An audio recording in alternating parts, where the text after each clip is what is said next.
दोस्तों, जैसा कि आप लोग जानते हैं कि हमारे चैनल पर काफ़ी दिनों से कोई भी वीडियो नहीं आई है। उसका कारण ये है कि हमारे घर में एक बहुत ही बड़ी दिक्कत आ गई थी, तो इसी कारण हम कोई भी वीडियो अभी तक लेकर नहीं आ पाए हैं। तो आज की हम अपनी कहानी शुरू करते हैं। आप देख रहे हैं एक्सप्लेन विद सौरभ, सौरभ के साथ। तो दोस्तों, आज हमारी जो कहानी है अनोखा तिलिस्म, हमारी जो कहानी चल रही थी उसके 2 भाग कंप्लीट हो चुके थे, ये तीसरा भाग है।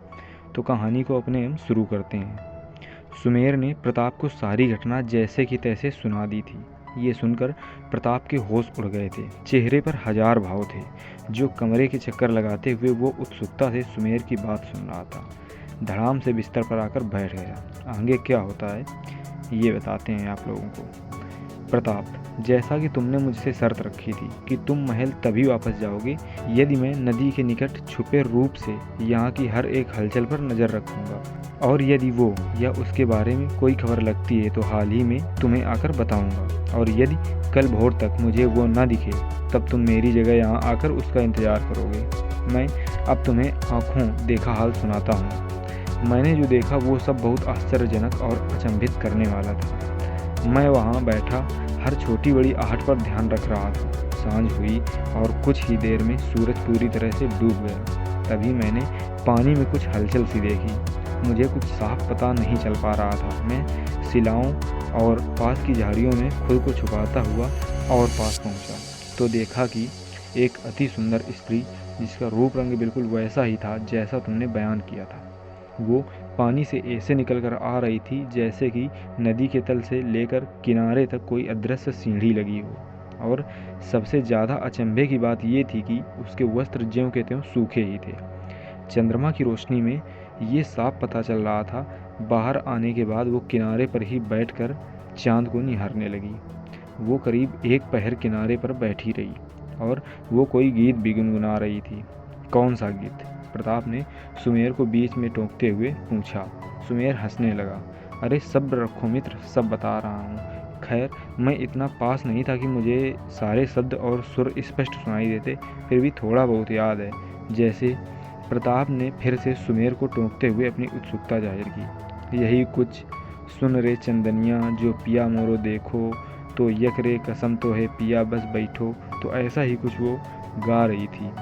मैं इतना ही सुन पाया कि तभी पानी में दोबारा हलचल हुई और उसमें से एक अति सुंदर पुरुष बाहर आया और मधुर शब्दों से बोला, रत्ना, तुम फिर यहाँ आकर बैठ गई। यदि किसी मनुष्य की नज़र तुम पर पड़ गई और उसने तुम्हें किसी तरह का नुकसान पहुँचाया तो मैं तुम्हारे पिताजी को क्या जवाब दूंगा? तुम मेरी जिम्मेदारी हो, तो कृपया तुम महल से ऐसे बाहर मत आया करो।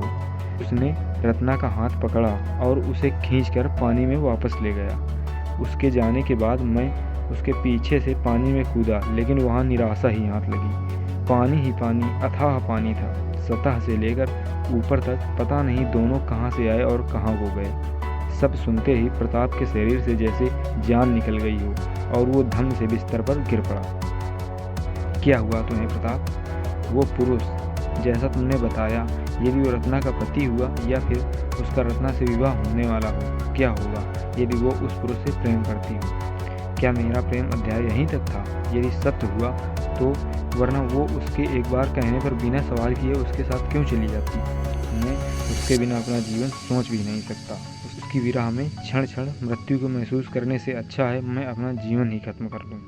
ये तुम कैसी बात कर रहे हो प्रताप? तुम इतने कमज़ोर कब से हो गए? एक दृश्य के ऊपर तुम अपना निर्णय कैसे सुना सकते हो? हार कैसे मान सकते हो? संसार में इतनी स्त्रियां हैं, तुम्हें उसी से प्रेम क्यों हुआ? उस स्थान पर मैं भी तो था, वो तुम्हें ही क्यों दिखी? नदी इतनी विशाल है, वो इसी छोर पर ही क्यों आई? इसलिए क्योंकि तुम्हारे भाग्य में वही है। हम सच का पता लगाएंगे, पता करेंगे वो कहाँ रहती है, किस लोक से आई है। सुमेर, तुमने जैसा बताया कि उन्होंने बोला मनुष्य उसे हानि पहुंचाएंगे, इससे ये स्पष्ट हो जाता है कि वो किसी और लोक की है। लेकिन कौन है और दुनिया के कौन से कोने में रहती है, और वहाँ जाने का रास्ता इस नदी से कैसे गए? गए तो थे तुम उनके पीछे, कहाँ पता चला कुछ?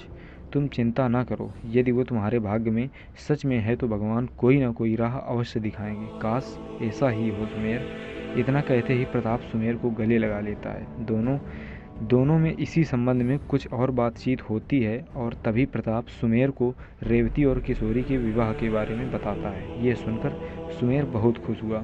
सुमेर और रेवती की बहुत बनती थी। सुमेर की कोई बहन नहीं है, वो अपने माता पिता की इकलौती संतान है। सुमेर को हमेशा एक बहन की कमी खलती थी। ये बात कहीं ना कहीं रेवती ने महसूस कर लिया था। तब रेवती ने उसे ये कहकर सांत्वना दी, वो है तो उसकी बहन। सुमेर और रेवती के बीच जो अथाह प्रेम था उससे पूरा महल वाकिफ था। कई बार प्रताप रेवती को छेड़ते हुए कहता भी था कि तुम्हें सुमेर के घर पैदा होना चाहिए था, मुझसे तो प्रेम ही नहीं है तुम्हें। दोनों की बातें खत्म होने के बाद सुमेर जाने लगा। कहाँ चले? रात का खाना मेरे साथ ही खा कर जाओ। अरे नहीं, अभी तो मैं रेवती से मिलने जा रहा हूँ। रेवती से मिलने? क्यों? समय देखा है, तुम्हारी बहन है वो, लेकिन उसके साथ साथ वो एक राजकुमारी भी है। इसे रात में किसी के कमरे में जाना अच्छा नहीं होता। अरे मैं भी कितना मूर्ख हूँ, कल सुबह मिलता हूँ उससे। इतना कहकर वो कमरे से निकल गया और महल के मुख्य द्वार की ओर बढ़ने लगा। तभी उसके कानों में किसी के हंसने की आवाज़ आई। पीछे मुड़कर देखा तो महाराज खड़े हुए थे। आज फिर खिड़की से? लगता है खिड़की बंद करवानी पड़ेगी, तभी तुम्हारी आदत जाएगी। प्रणाम महाराज, मैं बस जा ही रहा था। और सुमेर तेजी से मुख्य द्वार की ओर बढ़ गया। भोर हो गई। आज सुबह ही सुमेर महल आ गया था। उसने एक सेविका को बोला कि वो राजकुमारी को सूचित कर दे कि सुमेर उनसे मिलने का इच्छुक है। कुछ ही समय में सेविका ने आकर बताया कि रेवती ने उसे अपने कमरे में बुलाया है। सुमेर लंबे पाँवों से क्षण भर में ही रेवती के कमरे में पहुंच गया। उसे देखते ही रेवती की आंखों में आंसू आ गए। सुमेर उसके चेहरे की ओर देखते ही बोल पड़ा कि तुम उस विवाह से खुश नहीं हो ना? बोलो रेवती। सुमेर हाथ से रेवती के चेहरे को ऊपर उठाते हुए बोलता है। वो अपने आप को संभाल नहीं पाती और सुमेर के गले लग जाती है और फूट फूट कर रोने लगती है। मैं ये विवाह नहीं कर सकती, मैं किसी और से प्रेम करती हूँ। ये सुनते ही सुमेर के पैरों तले जैसे ज़मीन ही खिसक गई हो। क्या मतलब?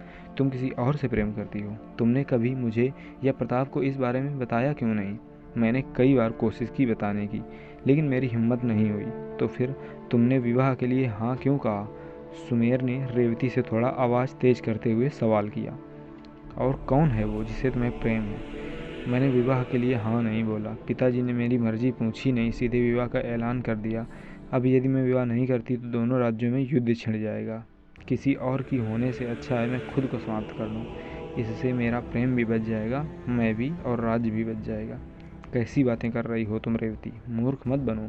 मैं इस बारे में प्रताप से बात करता हूँ, वो महाराज से बात करेगा, परंतु तुम अपने मन में ऐसे ख्याल कभी मत लाना। नहीं सुमेर, इससे कुछ नहीं होगा। क्या मतलब कुछ नहीं होगा? जो भी कहना है साफ साफ कहो। अब तुम्हें क्या बताऊं, मैं ना यहाँ की रही ना वहाँ की। जिससे विवाह तय हुआ है उससे प्रेम नहीं, और जिससे प्रेम है उससे विवाह हो नहीं सकता। क्योंकि इतना कहकर रेवती रोने लगी। क्या क्योंकि रेवती? आगे बोलो। क्योंकि वो मेरे और हमारे प्रेम के बारे में भूल गया है। मैं महीनों से उसके विरह में डूबी एक दिन बड़ी मुश्किलों से काट रही हूँ। वो मुझे भूल गया, लेकिन मैं उसे कैसे भुला दूँ? कौन है वो, और क्या मतलब है वो तुम्हें भूल गया? देखो रेवती, साफ साफ कहो, बातों को उलझाकर और घुमाकर मत कहो। मुझे जब तक सब कुछ पता नहीं चलेगा मैं तुम्हारी मदद कैसे करूँगा? रेवती कमरे में बनी एक अलमारी की तरफ जाती है। वहाँ से एक तस्वीर और एक पत्र को लाकर सुमेर को दे देती है। तस्वीर देखकर सुमेर के होश उड़ जाते हैं। एक वक्त के लिए वो बिना कुछ बोले उस तस्वीर को एकटक निहारता रह जाता है। तिलिस्मी नगरी। धरती के नीचे कोसों दूर में बसी एक तिलिस्मी नगरी, जिस पर दो जिन्नाह कई 100 वर्षों से राज्य करते थे, लेकिन मिलकर नहीं। दोनों को एक दूसरे से बहुत नफरत थी। वो एक दूसरे की परछाई को भी बर्दाश्त नहीं करते थे। तिलिस्म जीवधारी था। इस वजह से समय के साथ तिलिस्म में जादुई प्राणियों की उत्पत्ति हुई, जिनको नहुस नाम दिया गया। जो थे तो मनुष्य की तरह, लेकिन उनमें कुछ जादुई शक्तियाँ थीं जो उन्हें आम मनुष्य से थोड़ा अलग करती थीं। उनकी अप्रतिम सुंदरता, रूप बदलना, किसी को सजा देने के लिए जानवर बना देना, कुछ ही क्षण में राख को महल, महल को राख बना देना, बड़े से बड़ा माया जाल बुनना, ये सब उनकी शक्तियों के कुछ उदाहरण हैं। उनमें से कुछ नहुस इतने शक्तिशाली थे कि वो देव को टक्कर दे सकते थे, लेकिन नहुस दिल के बहुत अच्छे थे। उनके पास जो था वो उसी में खुश थे, लेकिन उनकी जिन्नाह प्रजाति से बहुत कम ही बनती थी। जिन्नाह अपने आप को नहुस का अन्नदाता मानते थे और कहीं ना कहीं वो नहुस की सुंदरता से भी जलते थे। इसलिए तिलिस्मी नगरी दो भागों में बटी हुई थी। बायां भाग नहुसपुरी, जिस पर रजगंधर्व नामक जिन्ना राज्य करता था, जो कि नहुस लोगों से प्रेम करता था और उन्हें अपनी जनता मानकर उनका पालन पोषण करता था। उसका मानना था कि वो तिलिस्म का रखवाला है और नहुस तिलिस्म की उत्पत्ति है, इसलिए वो उसके अपने हुए और उसे उनकी रखवाली भी करनी होगी। इसलिए रजगंधर्व ने पूरे साम्राज्य को अलग अलग राज्य के तौर पर बांटकर जो जो नहुस शक्तिशाली होने के साथ बुद्धिमान थे, उन्हें राज्य का राजा घोषित कर एकल संचालन का अधिकार दे दिया था। वहीं दूसरी तरफ नगरी का दायां भाग जिन्नपुरी पर अश्वसु नामक जिन्ना, जो नहुस को तुच्छ और अपना सेवक समझता था, वो राज्य करता था। उसने भी अपने साम्राज्य को छोटे छोटे भागों में बांट रखा था, लेकिन किसी नहुस को एकल राज्य का संचालन का अधिकार नहीं था। सभी राज्य का संचालन अश्वसु स्वयं करता था। छोटी से छोटी चीज़ के लिए नहुस अश्वसु से अनुमति लेते थे, परंतु किसी मनुष्य के आगमन पर दोनों साम्राज्य एक हो जाता था। भले ही दोनों जिन एक दूसरे को देखना नहीं चाहते थे, लेकिन एक दूसरे के खून के प्यासे भी नहीं थे।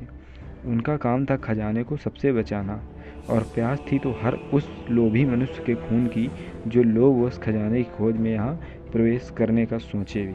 नहुसपुरी साम्राज्य में वृत्रखंड नामक राज्य की राजकुमारी रत्ना थी। तो दोस्तों, ये कहानी हम यहीं तक रखते हैं। अपना ये थर्ड पार्ट जो है हमारा, इसको हम यहीं तक रखते हैं। इसके बाद जो हमारा चौथा पार्ट है वो हम जल्द ही लाएंगे।